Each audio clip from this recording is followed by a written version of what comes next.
Ya, Bismillah teman-teman. Di part yang kelima ini adalah part yang terakhir.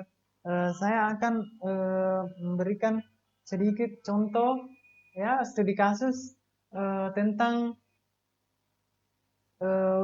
cara design thinking, ya. Teman-teman, mungkin ini nanti contoh yang saya berikan adalah contoh yang sangat sederhana, ya. Saya sangat mengharapkan teman-teman nanti berlatih di rumah, ya, untuk mencari masalah apa yang ada di lingkungan sekitar teman-teman untuk bisa kalian eh, lakukan design thinking, ya. Nah, di sini yang pertama adalah apa ini? Ini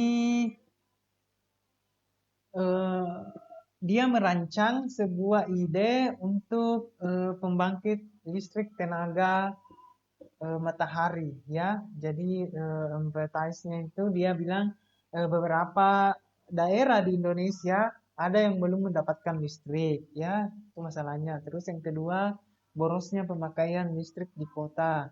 Terus yang ketiga, mahalnya biaya yang mahalnya biaya yang diperlukan untuk mendapatkan listrik.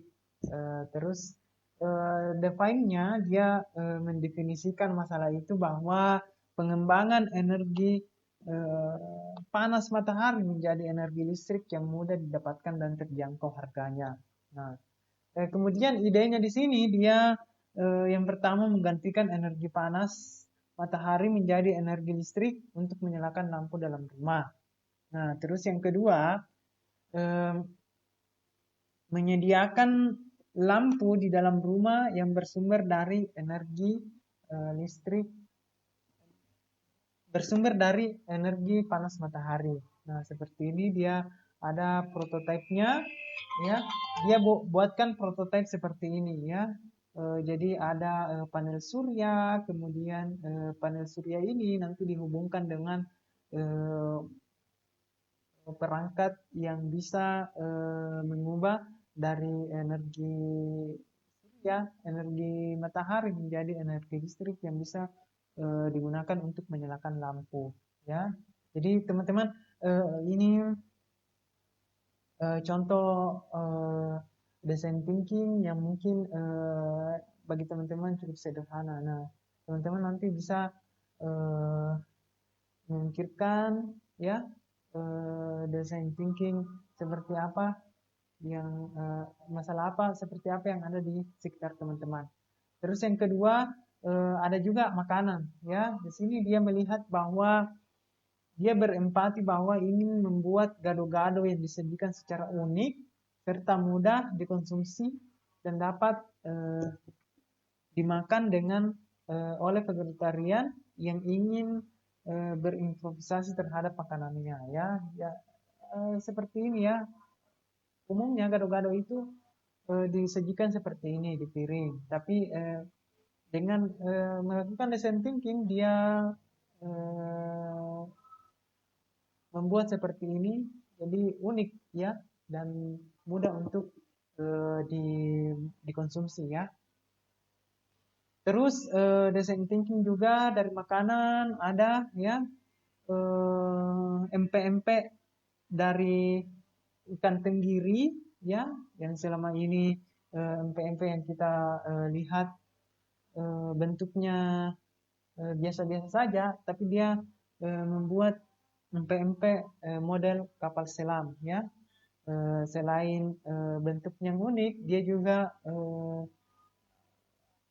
memperbaiki kualitas rasanya, ya, dengan menambahkan daging ikan yang sangat sangat sangat banyak di produk tersebut, ya.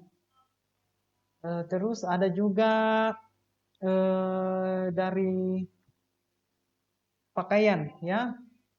Jadi ini remaja, ya, dia mempermasalahkan pakaiannya yang tidak cocok, ya, warnanya dari segi warna, bentuk dan sebagainya. Kemudian dia mendefinisikan bahwa anak muda atau remaja zaman sekarang selalu ingin terlihat bagus, ya, penampilan bagus di mata orang lain karena karena itu dia ingin ada mencari desain baju, ya. Nah, idenya adalah dia membuat aplikasi, ya, sehingga para remaja, ya, anak muda dia bisa mengupload pakaiannya di situ, ya, contoh pakaiannya. Nah, pelanggan yang lain juga bisa melihat eh, apa namanya, model pakaian yang ada di aplikasi tersebut, ya. Jadi seperti layaknya aplikasi berbagi, ya. Jadi kita bisa melihat model-model baju di situ, kemudian kita bisa pilih, kita bisa pesan dan sebagainya. Nah, selanjutnya design thinking dia melihat masalah anak-anak kecil, ya, tidak lagi mengenal tokoh yang ada dalam cerita rakyat, ya. Nah, kemudian dia mendefinisikan bahwa kita harus mensosialisasikan tokoh-tokoh yang ada di cerita rakyat supaya anak-anak lebih mudah mengerti, ya. Kemudian idenya itu adalah membuat hiasan atau pajangan atau karikatur atau apa namanya, patung kecil sehingga bisa sekali lihat anak-anak bisa mengidentifikasi itu tokoh dalam cerita rakyat tersebut, ya, seperti ini contohnya, ya, prototipenya. Nah, teman-teman, itulah tadi materi tentang ide bisnis, ya. Jadi teman-teman, sekali lagi, kalau bukan kita yang melatih diri kita untuk menggali ide bisnis yang ada di lingkungan kita, itu kita tidak bisa mendapatkan ide bisnis yang baik, ya. Makanya terus dilatih, terus berusaha untuk berpikir secara kreatif supaya kalian bisa mendapatkan ide yang idenya nanti ini bisa menjadi usaha atau tugas kelompok kalian, ya. Oke teman-teman, terima kasih atas perhatiannya. Kita tutup pertemuan kita dengan sama-sama membaca hamdalah. Assalamualaikum warahmatullahi wabarakatuh.